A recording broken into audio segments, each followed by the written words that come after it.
स्वागत है आप सभी का एक और न्यू वीडियो पर। देखिए एमपी बोर्ड एग्जामिनेशन अभी रनिंग में है एंड जो कॉमन सब्जेक्ट के एग्जाम आपके हो चुके हैं, यानी कि 10th के हिंदी और संस्कृत के हो गए हैं, 12th के हिंदी और इंग्लिश के हो गए हैं, तो इनके पेपर तो काफ़ी ज़्यादा ईज़ी आए थे, एवरेज आए थे, काफ़ी अच्छे बच्चों के गए भी। पर जो पेपर आपका 12 तारीख को हुआ है, यानी कि मेन सब्जेक्ट का फिजिक्स का हो गया, इकोनॉमिक्स का हो गया, तो काफ़ी सारे बच्चों का नेगेटिव रिव्यू आया कि पेपर काफ़ी ज़्यादा टफ आया था। जो हमने पढ़ा वहाँ से तो कुछ भी नहीं आया। जो कंटेंट हमारे पास था, परीक्षा बोर्ड थी, परीक्षा अध्ययन थी, वहाँ से काफ़ी कम क्वेश्चन पूछे गए एंड जो क्वेश्चन का स्टैंडर्ड था वो थोड़ा-सा हाई था, यानी कि इन डेप्थ क्वेश्चन पूछे गए थे, कॉन्सेप्ट बेस्ड क्वेश्चन पूछे गए थे। तो कुछ बच्चों से बन गया, कुछ बच्चों से नहीं बना, दोनों तरह के यहाँ पर फीडबैक सामने आए थे। कुछ बच्चे कह रहे थे कि पेपर काफ़ी ईज़ी आया था, अच्छा गया, पर मैक्सिमम बच्चे ये कह रहे थे कि पेपर टफ आया था, जो हमने पढ़ा था वो तो आया ही नहीं। तो ये जो आपके पेपर हैं वो कहाँ से डिज़ाइन हुए हैं, ये सारी चीज़ें मैं देख चुका हूँ, वही मैं आपको आगे बताऊँगा एंड आगे के पेपर में आपको कहाँ से तैयारी करनी चाहिए, क्योंकि आगे के पेपर भी अगर ऐसे ही आ गए, तो फिर आपका जो परसेंटेज है वो काफ़ी ज़्यादा डाउन हो जाएगा। तो आपको ये चीज़ समझनी होगी कि आप अपनी तैयारी अपनी जगह कर रहे हो, पर यहाँ पर आपको थोड़े-से एक्स्ट्रा एफर्ट भी देने पड़ेंगे अगर आपको अच्छे परसेंटेज स्कोर करने हैं,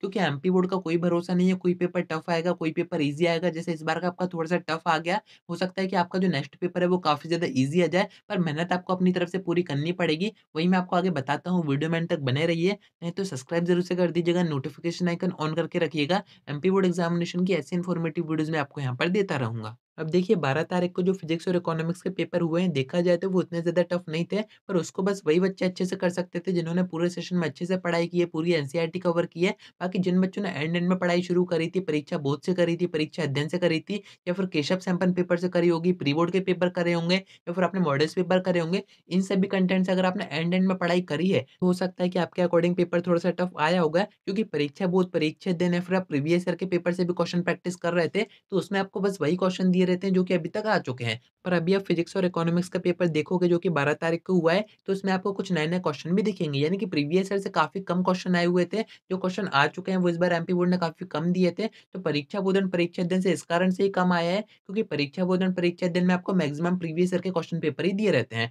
ऑब्जेक्टिव की भी बात करें तो ऑब्जेक्टिव आपके एनसीईआरटी से डिज़ाइन हुए थे। एनसीईआरटी अगर आपने रीड करी होगी, अच्छे से सारी चीज़ें पढ़ी होंगी, तभी आप ऑब्जेक्टिव कर पाते, क्योंकि ऑब्जेक्टिव भी थोड़े-से डेप्थ में आए हुए थे, ऐसे ऊपर-ऊपर के ऑब्जेक्टिव नहीं आए थे। वैसा आगे के पेपर्स में भी हो सकता है। मैं आपसे ये नहीं कह रहा हूँ कि परीक्षा बोर्ड में से कुछ भी नहीं आया, परीक्षा अध्ययन में से कुछ भी नहीं आया, या फिर प्रीवियस ईयर के जो क्वेश्चन पेपर थे वहाँ से क्वेश्चन रिपीट नहीं हुए। हुए थे, पर उतने ज़्यादा नहीं हुए थे जितने कि आपके हिंदी और इंग्लिश में हुए थे। हिंदी और इंग्लिश का आप पेपर देखोगे, मैक्सिमम क्वेश्चन आपको प्रीवियस ईयर के क्वेश्चन पेपर के ही दिखेंगे। इस कारण से मैंने आपको बताया था कि आप प्रीवियस ईयर पर ज़्यादा फोकस कीजिए। पर अभी आपका जो फिजिक्स और इकोनॉमिक्स के पेपर हुए हैं 12 तारीख को, इनमें जिस बात का डर था वही हुआ। मैंने आपको बताया ही था कि अगर एमपी बोर्ड को टफ पेपर बनाना होता है तो कॉमन सब्जेक्ट के नहीं बनाता है, वो आपके मेन सब्जेक्ट के पेपर ही बनाता है। एंड एक मेन सब्जेक्ट का पेपर आपका आ गया, तो उसी के अकॉर्डिंग आपके आगे के पेपर भी आएँगे। तो आगे के पेपर में आपको अपनी तैयारी रखनी पड़ेगी कि अगर इस टाइप के पेपर आ गए, कुछ नए-नए क्वेश्चन आ गए, तब भी आप उनको कर पाओ, जिससे कि आपका जो परसेंटेज है वो डाउन ना हो। बाकी परीक्षा बोर्ड, परीक्षा अध्ययन या फिर प्रीवियस ईयर के क्वेश्चन पेपर से इतना तो आ जाता है कि आप पास आराम से हो जाओ। बट अगर आपको अच्छे परसेंटेज बनाने हैं तो आप पूरी तरह इनके ऊपर डिपेंड नहीं हो सकते हो। आपको कुछ एक्स्ट्रा चीज़ें भी यहाँ पर पढ़नी पड़ेंगी। आगे आपके जो भी एग्ज़ाम में कोशिश कीजिएगा कि एनसीईआरटी आप एक बार रीड करके ज़रूर से जा पाओ, क्योंकि अभी गैप अच्छा खासा बचा हुआ है। आप अपनी तैयारी जहाँ से भी कर रहे हो, जिस भी सोर्स में से कर रहे हो, जिस भी कंटेंट में से कर रहे हो, आप कीजिए। पर यहाँ पर आपको थोड़े-से एक्स्ट्रा एफर्ट भी करने पड़ेंगे। आपको एनसीईआरटी एक बार रीड करनी पड़ेगी, क्योंकि एनसीईआरटी से ही इन डेप्थ क्वेश्चन आ सकते हैं। अभी इस सब्जेक्ट में आ गए, अभी आपके जो हुए हैं फिजिक्स और इकोनॉमिक्स, पर आगे आपके जो सब्जेक्ट आएँगे उनमें भी ऐसे आने के चांसेस हैं। एंड ऐसा ज़रूरी नहीं है, क्योंकि एमपी बोर्ड हो सकता है कि आपका एक सब्जेक्ट का पेपर टफ बना दिया, आगे के जो पेपर आएँगे वो ईज़ी आ जाएँ, ऐसा भी हो सकता है। तो दोनों तरह की तैयारी आपकी होनी चाहिए। अब काफ़ी बच्चे ये भी कह रहे थे कि जो क्वेश्चन पेपर आए वो तो ब्लूप्रिंट के अकॉर्डिंग आए नहीं, जो एमपी बोर्ड ने नया दिया था ना ही उसके अकॉर्डिंग आए, ना जो पुराना था उसके अकॉर्डिंग आए। तो देखिए यहाँ पर आपने ठीक से मैच नहीं किया, या फिर आपने ठीक से देखा नहीं है, क्योंकि जो फिजिक्स का पेपर आया था वो 80-90% आपके पुराने ब्लूप्रिंट से मैच हो रहा था। कुछ क्वेश्चन आपके ऊपर-नीचे आए थे, वो मैं समझ रहा हूँ, इतना वेरिएशन तो आ ही जाता है। बाकी इकोनॉमिक्स का पेपर मैंने नहीं देखा हुआ है। अगर आपने मैच किया हो तो कमेंट करके ज़रूर से बताइएगा। बाकी मैच करने का एक तरीका होता है, आपको परीक्षा बोर्ड या फिर परीक्षा अध्ययन से मैच नहीं करना है कि जो क्वेश्चन पेपर में आए हैं वो परीक्षा बोर्ड या फिर परीक्षा अध्ययन में भी दिए हों। आपको एनसीईआरटी से मैच करना होता है ब्लूप्रिंट पूरा, कि पेपर उसके अकॉर्डिंग आ रहा है या फिर नहीं आ रहा है, जिस चैप्टर से जितने मार्क्स का आना था उतने का पेपर में आया है या फिर नहीं आया है, ऐसे ब्लूप्रिंट को मैच किया जाता है। तो ब्लूप्रिंट पर आप अभी भरोसा कर सकते हो, पर आगे के आपके जो भी पेपर है उनकी आप तैयारी करोगे, तो आपको ये सोच के करनी है कि ये भी क्वेश्चन आ सकता है, वो भी आ सकता है, ये सोच के नहीं करनी है कि अभी तक जो क्वेश्चन आए हुए हैं वही आपके आगे पेपर में आएँगे।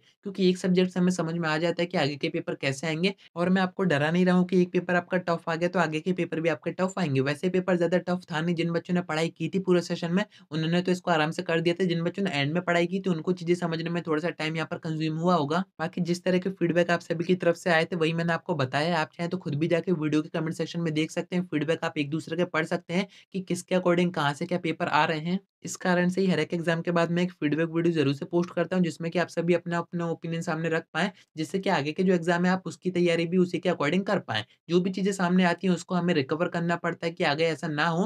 तो अभी मैं आपसे यही कहूँगा कि अभी आप जो पढ़ाई कर रहे हो, थोड़ा-सा डेप्थ में कीजिएगा, एनसीईआरटी रीड करने की कोशिश कीजिएगा। मैक्सिमम क्वेश्चन आपको एनसीईआरटी से ही प्रैक्टिस करने हैं, जो भी एक्सरसाइज़ के आपको क्वेश्चन दिए गए हैं। बाकी अदर कोई रेफरेंस बुक है, उनको अभी छोड़ दीजिए, क्योंकि एमपी बोर्ड सबसे ज़्यादा फोकस एनसीईआरटी पर ही करता है। तो उम्मीद है कि आपको सारी बातें समझ में आ गई होंगी। आज की वीडियो में इतना ही। कोई डाउट आता है कमेंट करके पूछ सकते हैं या फिर आप मुझसे इंस्टा पर डीएम करके बात भी कर सकते हैं।